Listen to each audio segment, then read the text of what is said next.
My name is Rastislav Káčer. I'm chairman of GLOBSEC, who most of you know because most of you were already once or twice or three times there.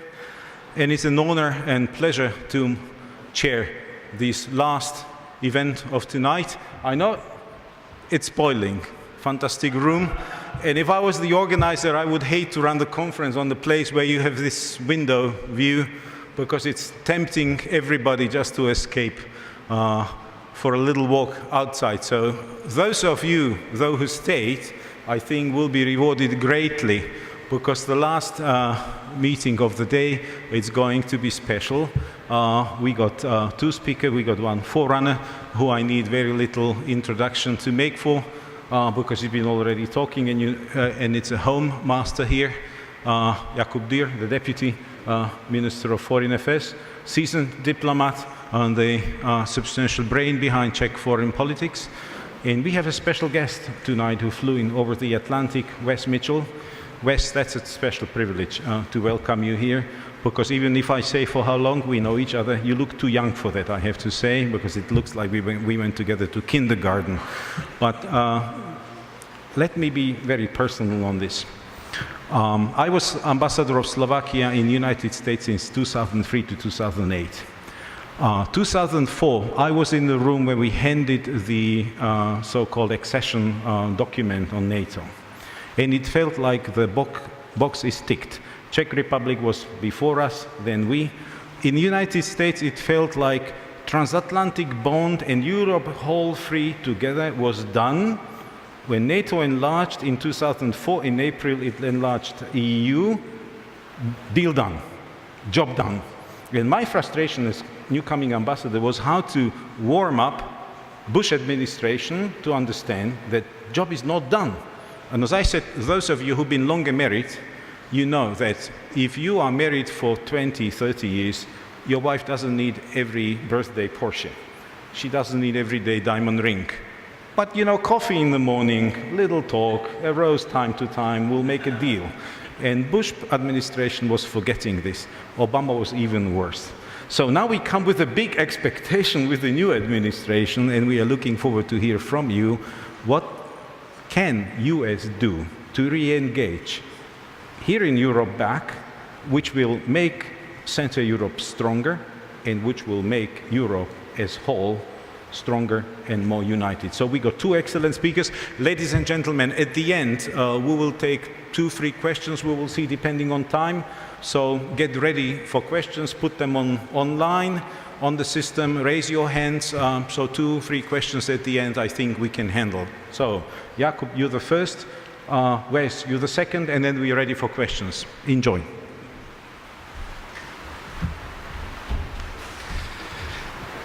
Excellencies, ladies and gentlemen, dear Rastislav, thank you for joining us here in Prague. I mean, Bratislava GLOBSEC and Prague European Summit joining forces together. And it's good to see that the transatlantic bond and tie is here, symbolized by Wess, here with us with a special guest. So welcome to Prague. Couple of small little introductory remarks, since I definitely am more eager to listen to the messages from Washington than the messages from Prague to you. So basically a couple of the introductory remarks on 3 or 4 points I have prepared. First, the US and the EU alliance represents the cornerstone of the post-Cold War liberal international order, the one based on institutions, rules, and multilateralism. Although our economies still represent the bulk of world's economic output and our joint military capabilities remain unmatched, we have to be realistic in the sense that our overall dominance, both political and economic, is on a relative decline. Still, I am convinced that our social model remains highly attractive for others to follow. The world order that we have pioneered is increasingly contested by rising actors who consider such system having been imposed on them without having a proper say. The strength of the US-EU alliance rests in the fact that it is not only based on the same interests, defense of the existing rules and institutions being one of them, but also on the same values. those of democracy, respect for human rights and individual freedoms, market economy, and rule of law. This is what distinguishes durable and true strategic alliances from various ad hoc coalitions that we conclude with other partners.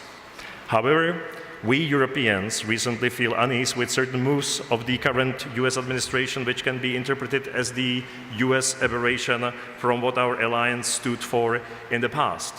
In the case of the US withdrawal from TPP, UNESCO, COP21, or a global compact on migration negotiations, and a decertification of JCPOA as a retrenchment from multilateralism, in case of the imposition of tariffs on steel and aluminum products as a resignation on free trade.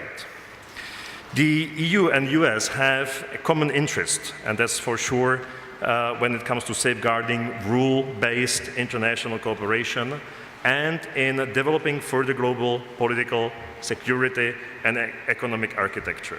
An effective EU-US cooperation in multilateral fora, we believe, in particular in the UN, WTO, remains crucial, including as regards concrete institutional reform. One more remark, the second one, when it comes to the policies, it's European security and defense and its strengthening. The EU is increasing its contribution to a fair burden sharing of transatlantic security, and the EU's soft power has helped for decades preventing conflicts, stabilizing and rebuilding countries. And in this light, it's the US reading the recent EU attempts to enhance European security and defense capabilities as positive, and it usually welcomes initiatives such as permanent structured cooperation, annual review on defense, or European Defense Fund. This is no attempt to create any parallel structures to NATO, and this is what we keep underlying. This is about Europe, and Europe becoming more of a security provider in areas where NATO is not willing to engage, and about finding the right division of labor. My last point, I already mentioned, that's the trade issue, the trade tariffs. The EU, as well as the Czech Republic, and definitely Central European allies here in this context, are committed to a strong transatlantic relationship. US have always been the most important political, security and trade partner for the EU, and that should continue. We share and promote fundamental values, and we also would love to share them in the field of the free trade. As Woodrow Wilson, and I can see that many of you are wearing the 100th centenary pins on your jackets, as Woodrow Wilson delivered in his 14-point speech precisely 100 years ago, and it was a great vision by a great man. In one of his points, he called for the removal, so far as possible, of all economic barriers and the establishment of an equality of trade conditions among all the nations consenting to the peace and associating themselves for its maintenance. I hope this is still the case and a good base for our growing and hopefully strengthened transatlantic bond and ties. Thank you.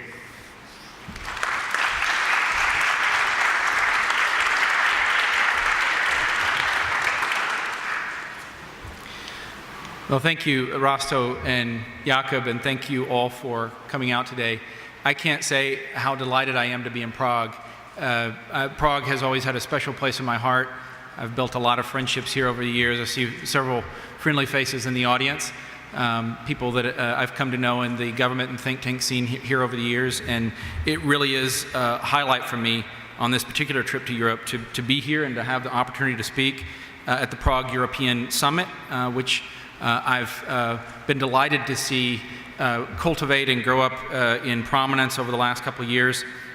And I also want to say at the top of my remarks how grateful I am to GLOBSEC for giving me a second chance to speak, at least partially under their banner.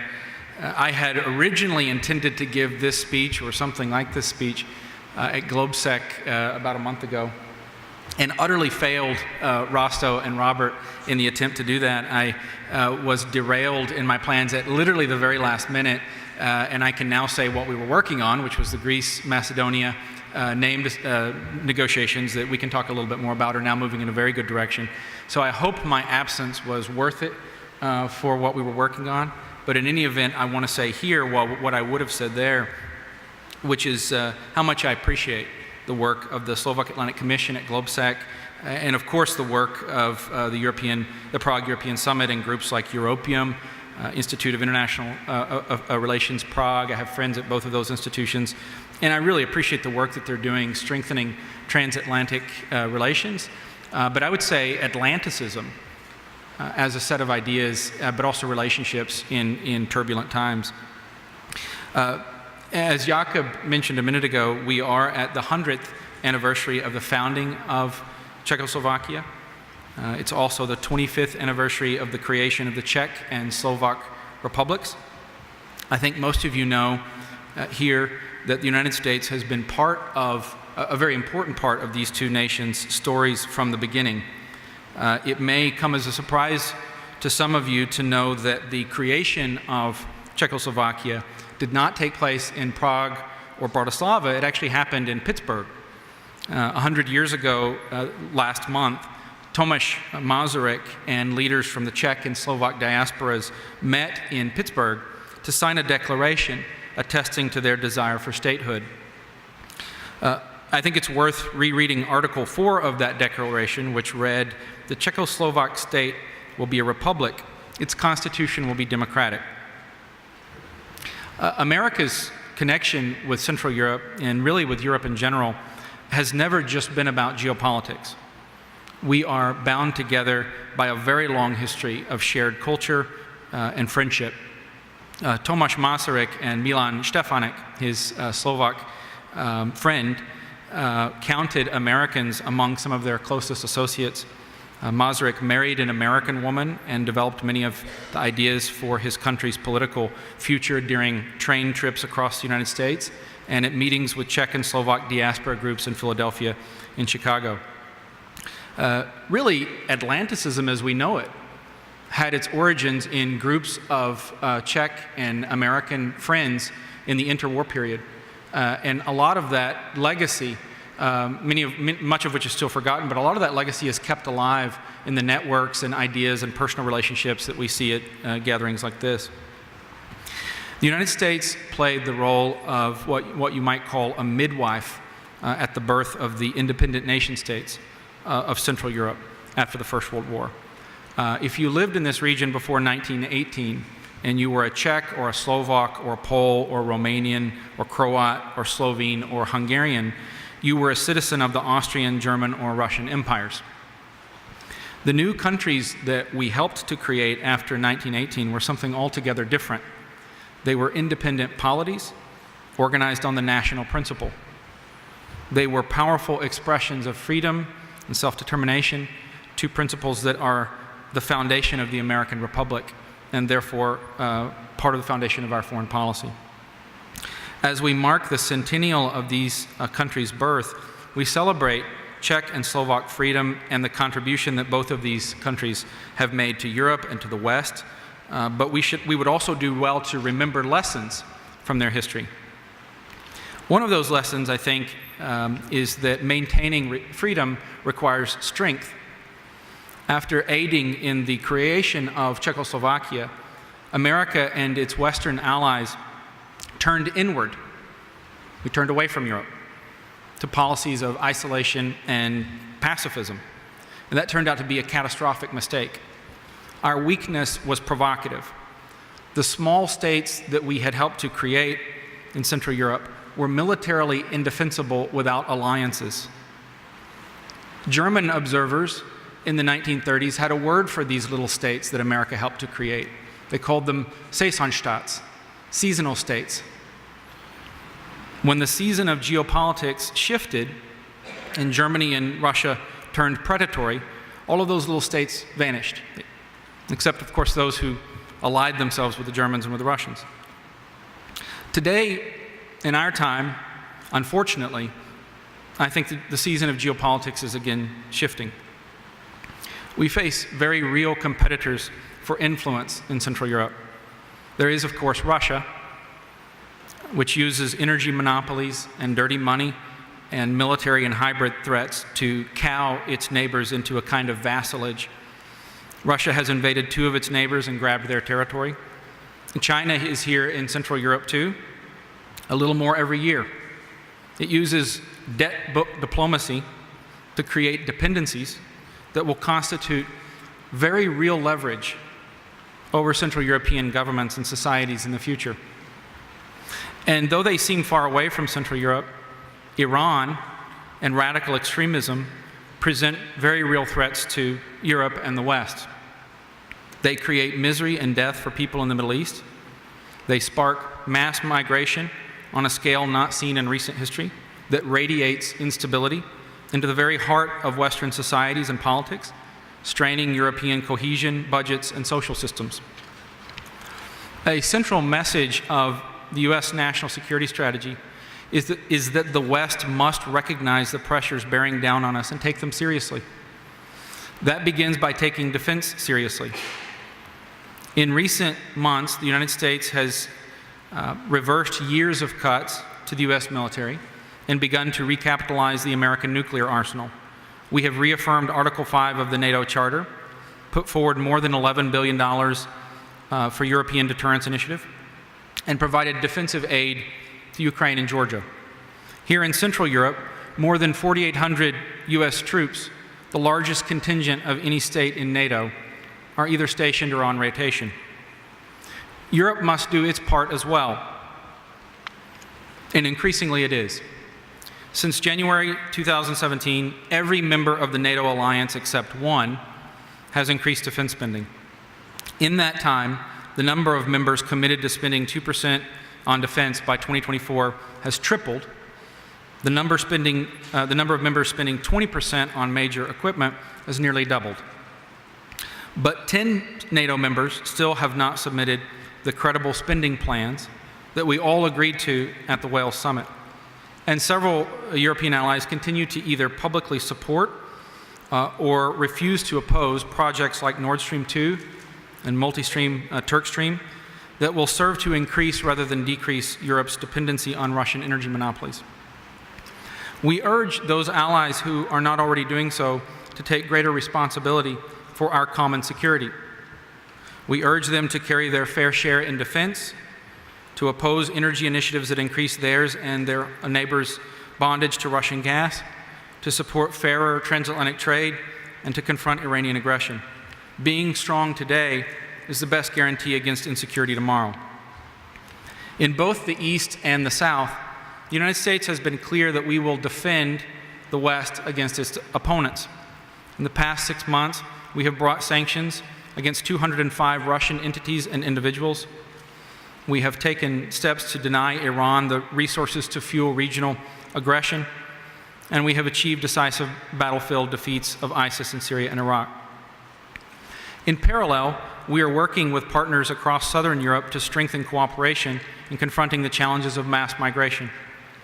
At the upcoming NATO summit, we will bring the alliance more squarely into the business of counterterrorism, with new initiatives to project stability in North Africa and the Middle East, and to strengthen Western society's defenses against catastrophic attacks at home.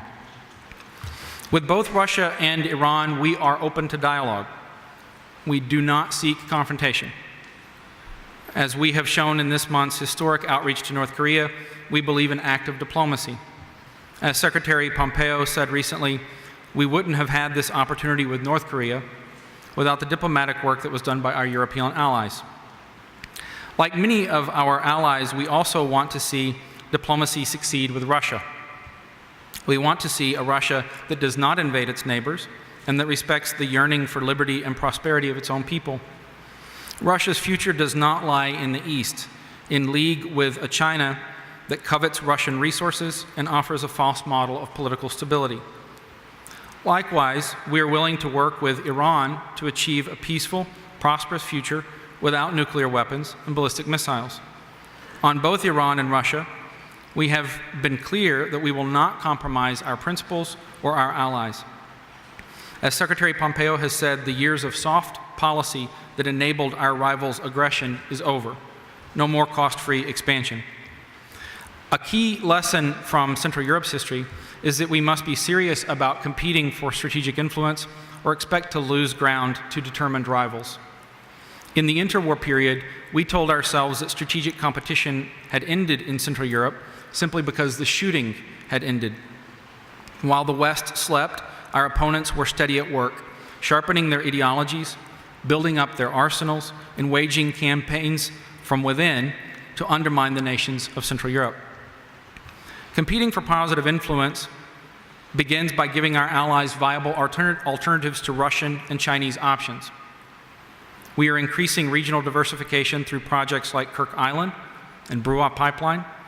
We are working to realize the full potential of America's vast energy reserves. America today is the world's top producer of petroleum and natural gas. In the years ahead, these resources will give America's allies all over the world alternatives to Russian gas. In the economic sphere, we are working with allies to give real content and impetus to projects like the 3 Cs Initiative that hold the promise of providing Western alternatives to Chinese financing and infrastructure. Such projects are not formulated as a competitor to the European Union. To the contrary, we invite greater participation from all Western states in this and other regional projects. We should all be working harder to address the lack of north-south linkages that fuel insecurity in this region by all means possible.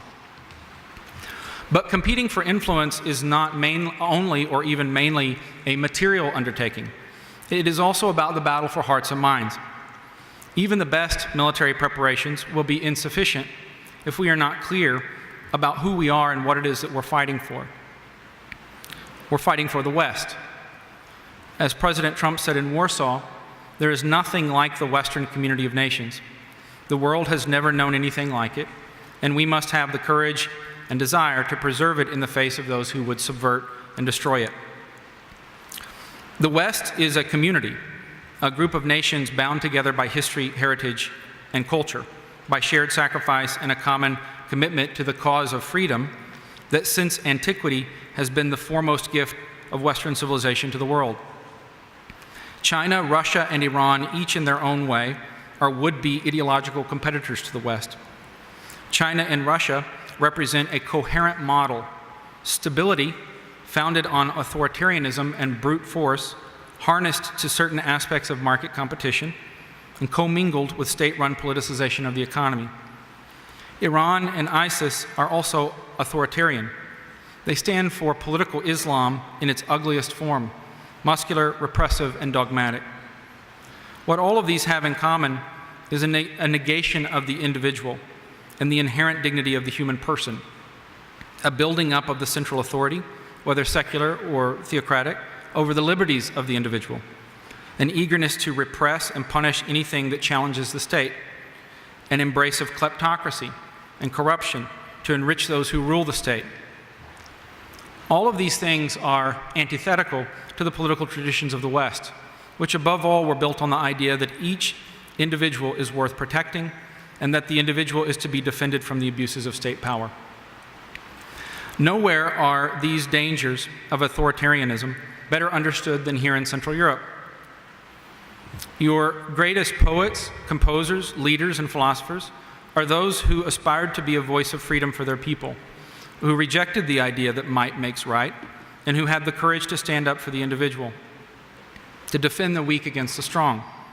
Central Europe is the very negation of geopolitics, an expression of hope against brutality. Central Europeans know all too well from their history what happens when despotism triumphs over liberty. You remember the gulags and deportations, the torture chambers, the secret police, the soulless collectivism and persecution of the church, the government-run economy and networks of corruption that let the Politburo grow rich while the people face shortages in breadlines. The ideas of the autocratic East must never take native root in Central Europe. The idea of a leader for life like the Chinese president, or of extrajudicial killings of journalists and persecution of civil society like we find in Vladimir Putin's Russia, is and must always be hateful to all free Central Europeans. Central Europe is Western by history, culture, and origin, but it's also Western by choice. Czechs, Slovaks, Poles, Hungarians, Romanians, Bulgarians, Croats, and Slovenes made a political, economic, and strategic choice to embrace a Western future when they emerged as free nations from communism and joined NATO and the European Union. You chose a future defined by the democracy which you had been brutally denied through the long night of communism. A future of ordered liberty, separation of powers, and individual freedom over the old path of corruption and authoritarianism. The path you chose is spelled out clearly in the Washington Treaty, the founding document of NATO, which commits its members to, quote, safeguard the freedom, common heritage, and civilization of their peoples, founded on the principles of democracy, individual liberty, and rule of law. Notice that this preamble talks both about our heritage and our rights. The two are inseparable. They are our common patrimony. Through them, we keep alive those precious institutions that protect the individual.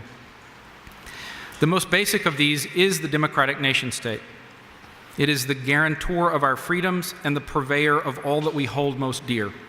To a Czech, it is the chords of Smetana's Má vlast, to a Slovak, the music of Sukhoj. It is the nation that gives us law and forms the foundation of popular democracy. As the great Hungarian statesman István Széchenyi said, liberty is the highest good, therefore it is certain that liberty cannot truly belong to those who are lawless. America's greatest contribution to Central Europe after World War I was to give voice to the aspirations of its nations. It is the joy of being Czech or Slovak that leads us to celebrate this year's anniversaries.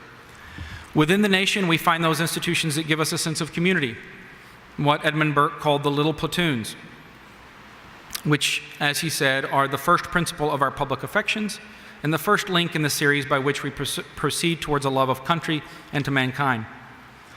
Home and family, church, local community, civic association, civil society, NGOs.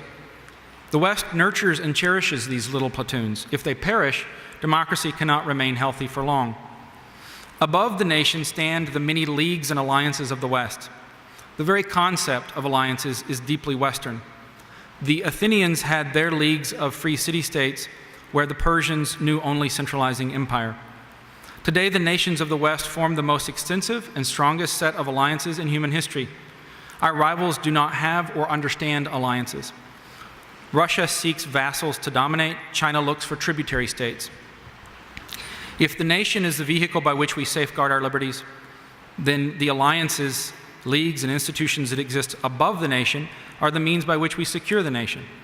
Regionally, here in Central Europe, or in the neighborhood, there is the Visegrad Group, the 3 Cs Initiative, the Bucharest 9, the Nordic-Baltic 8, Nordefco, EPINE, and the Adriatic Charter. Above them are the great institutions of the post-World War II era, NATO and the European Union. Our grandparents built NATO and the EU to ensure a free and prosperous West.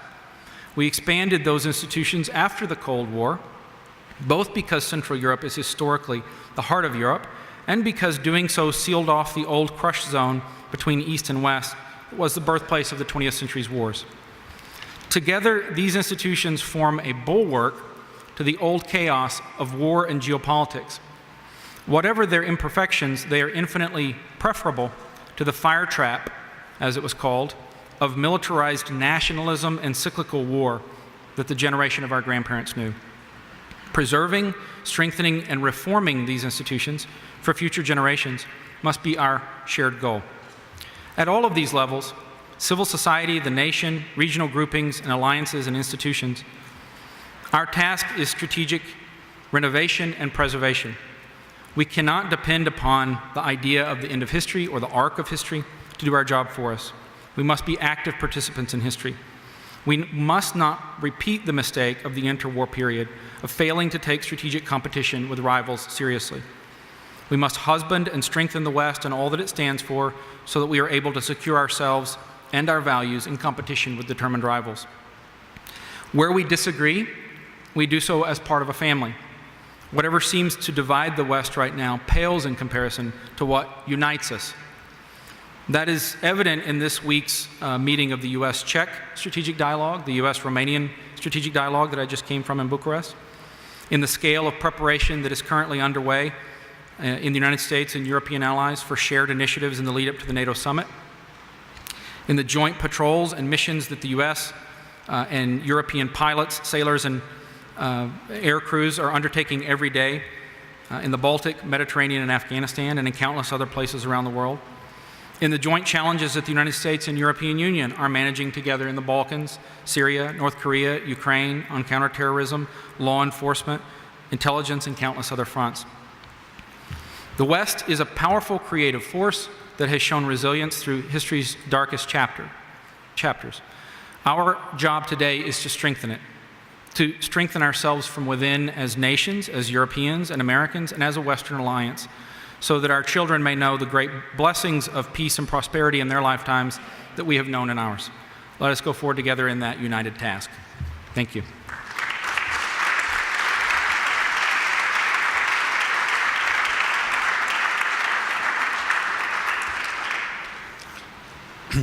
Thank you both, and thank you for reminding both of you for 100 years of Czechoslovakia. And I think, Wess, you were very humble saying that US played the role of midwife, because let me say that 100 years ago, US played very much what should be played in smart politics, and that is a combination of love and reason. So you support passion, but you do a rational step. Supporting creation of Czechoslovakia was a very rational step for the United States. Wilsonian approach was very right, because it made US stronger and it made Europe stronger. And the passion was in that it helped two nations. For Slovakia, this was a life-saving option, frankly, and for Czechs, this was very important. And the combination of that was a bright example that doing combination of values and interest is producing a project which was extremely successful, because Czechoslovakia of 20s and 30s was beacon of not only democracy but also of industrial revolution and everything. So I think we should not underestimate in given times, and it very much goes in line with what you said, even up these days, that decisions, major decisions, should be driven by values but also by interest. Love and reason. When she is nice, it's excellent, but she's also rich, it's even better. So love and reason, that's the best combination. We have, though, ladies and gentlemen, now we see that we have Assistant Secretary in the United States who is the combination of love and reason, because his knowledge, and here we got even in the questions, the hint to your book, he's got a knowledge about the region. Now I know what everyone was looking at. You see. So now we got a little advertisement to your book. And also by what you say, we know that your knowledge of the region is brilliant. And I'm thinking the last 25 years, who would have better knowledge of the region in your chair? Hardly to match. But also you got passion for the region. But if you will switch to the slide where you vote, that whether by presidency of President Trump, the transatlantic bond will become stronger, there is a huge level of skepticism. It improved a little bit. So you got a little more optimistic as you listened to Wess Mitchell, because originally this was 86 and now it's only 77. So I see. Let me take one question from the Slido. Can you switch back to Slido? Most votes go for Dinesh, András, Nat, and I'm going to pick that question, Wess, for you, and also actually for Jakub, both of you, because that's a sexy question. We do PESCO. We see there is a little skepticism about the role of President Trump in improving the transatlantic relations. German leaders, they say now or never, Europe stronger. So how do you see, Wess and Jakub, these ambitions of Europe to be more responsible and more competent in defense? Well, am I live? Thank you for that question and set of comments, and for the questions that have been submitted. What I would say on this question, I've heard this concern expressed before. I have never been part of any conversation in Washington, State Department, Interagency, NSC, DOD, where this question has come up, and there's been even a whiff of antagonism towards the idea of greater European security capabilities by whatever means they can be developed. I would say our position, the US position, is identical to that articulated by NATO Secretary General Stoltenberg. The 3 or 4 points that he outlined recently, mechanisms that encourage reasonable investments that lead to increased European security capabilities, we're supportive of that. Also, like Stoltenberg. What we don't support is the idea of structures for the sake of structures, or duplication. And it's for a very practical reason. I think all of us would agree that the overwhelming task in front of NATO is to develop capabilities that in many European countries don't exist at all or exist in very poor form. If we set about duplicating, I'm not sure we're getting at that core task. My view of this is that the key issue here is developing greater European security capabilities. As long as PESCO and these other arrangements do not duplicate NATO and don't exclude the United States and other non-European members of NATO, United States and Canada, I think those points are were exactly where Stoltenberg is at on that. Same here, on the same page. There is nothing to add, and I mentioned it in my introductory remarks that it's great to know that US is reading those attempts we are doing here recently, actually, and the dynamics of especially last 2 years is enormous as a positive initiative which is leading to the joint kind of effort and joint outcome. So far so good. You see, there is a transatlantic unity here. I wonder who is skeptical about that. There was one raised hand. Let me raise the privilege, the director of the organizers. But maybe let me do 2 questions because I still think we can take 2. All right, Andrei, the second question. Please, Vladimir.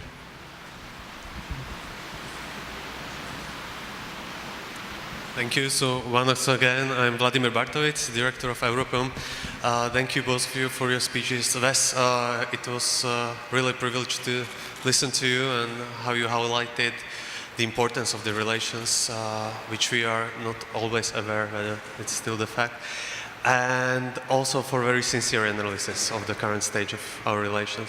I personally am worried about one specific issue, and it's the trade, basically. A few years ago, we were negotiating the transatlantic partnership in the area of trade and investment, and now we are slowly getting in very opposite direction in trade measures and responses, new trade measures, new responses. And in the situation when both sides of the Atlantic are growing, our economies are growing, we are cherishing from free trade.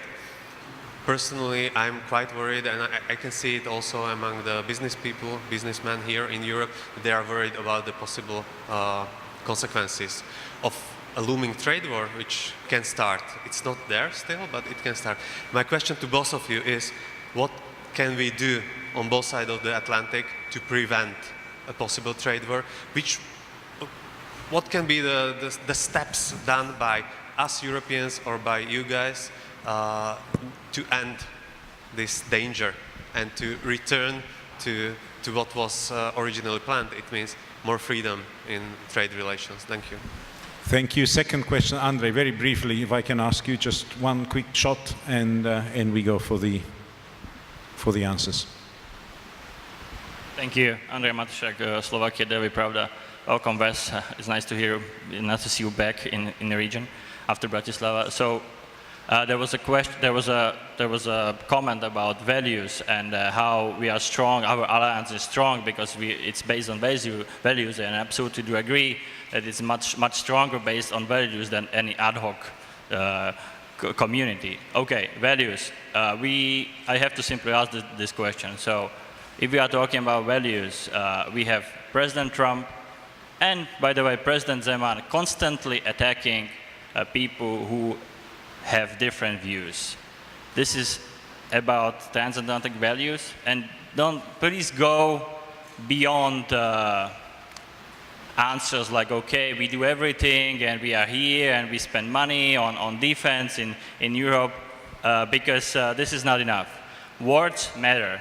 I know that I'm a journalist. You know that you are doing it. So please, what do you really think about it? Because sooner or later, we might be outvoted by people who are not using those words as some kind of entertaining for waters, but by people who really believe that transatlantic values are basically just words. Thanks.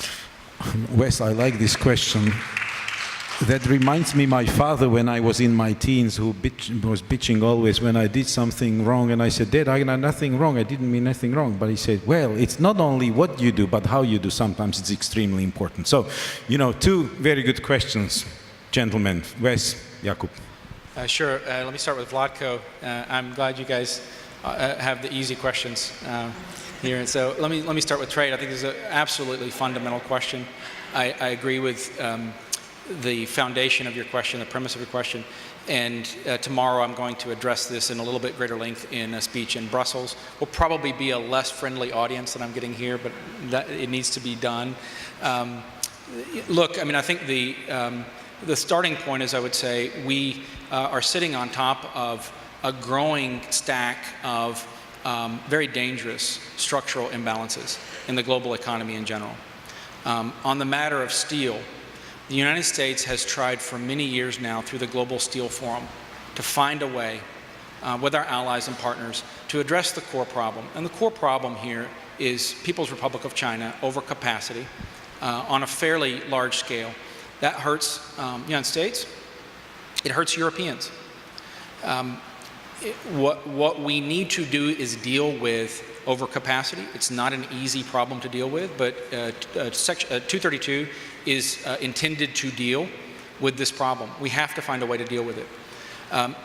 What I hope to see in the days ahead is the dispute that we have about trade right now, which is certainly not the first, and it's not going to be the last dispute that we've had, not only on trade in the last 60 years, but on steel. And we've had by the way, if you go back and you look at the archives of the WTO and just review the cases, many of which are still not closed, that have been on the books now between US and Europe, this is not new territory for us. What I hope to see happen is what I think any reasonable Atlanticist wants to see happen, which is see these opening shots and this back and forth lead to a process by which we can deal with the real problem. The volume of the transatlantic trade relationship, if you look at commerce and investment, it's more than a $5 trillion exchange of commerce and investment. To put it in perspective, you have to remember the scale of the transatlantic economy. That doesn't mean that we don't take these disputes seriously. We certainly do. But the U.S. message is we have to deal with those imbalances. Secretary Ross has been clear that he is open to dealing with 232 through alternative means. President Trump has also been clear that he would like to see us reach a point at which Western nations have no regulatory or trade barriers between one another. So as an Atlanticist, where I hope to see this lead is I want to see these disputes lead to a structured process by which, hopefully, we will get back to the 95% of TTIP that we all agreed to. I think that's what we should all be hoping for. But I think we have to deal with the fundamental problem. It's good to see you again. I think I saw you a week or two ago in Bratislava, Andre, and it's a very important question. I think my first piece of advice would be to read the Warsaw speech. I think that is as clear an articulation of the values that motivate this administration as you're going to get. And I think the president then and subsequently and other members of the cabinet have been very clear about our defense of the West and Western values. Our allies don't agree with everything we're saying or doing right now. But if you take the essence of most of the most serious disputes that we have in the transatlantic relationship, let's say trade, JCPOA, Nord Stream 2, and burden sharing. If at the end of this process, we can look back and say, we dealt with structural imbalances in transatlantic trade and overcapacity of steel, we got a framework in place, a non-proliferation and deterrence framework that really deals with the Iran problem. We got certain members of NATO to spend 2% who flat refused to do so and are crippling the security of the rest of the alliance. And we killed Nord Stream 2. That'd be a pretty damn good run. And I can't look at any of those things as an Atlanticist and so say that those are selfish American goals. They're all things that if we don't do them, the West will be worse off in competition with major rivals who are serious. They're all things that if we don't deal with them are going to make us weaker. So I think a lot of them haven't been dealt with in the past. A lot of these US concerns, if not most of them, are not new. So I think we got to deal with them, and I think we will deal with them. I think we're in the process of doing that now. And along the way, what we all have to do is remember the 70-year-old relationship now that we've built in the transatlantic relationship, the Western Alliance, and we have to keep that alive. That's something that has survived a lot of very serious storms, and I am an optimist that this latest storm is one that we're going to come out stronger from. Ladies and gentlemen, I think I have to close because we are already 10 minutes late. But before I ask you to join me in the round of applause, I have two short housekeeping remarks. One, that tomorrow you start in the morning not here in the same place, but you start at the Černý Palace at the Czech Foreign Ministry, so be aware of the logistical change. And now there will be a special reception and the European Vision of Art ceremony, which is also going to take place there. So if you walk down, the organizers will be able to steer you and lead you to the new place, and it's only in 25 minutes to start. So there is not too much time to waste. But before you split and before you leave, what a treat, what a nice thing to have you here, Wess, and what a great combination of two of you. I think we can be a little more optimistic. We can squeeze out of that 77 at least 45. So good job done. Ladies and gentlemen, let me join in the applause for those two gentlemen on the stage.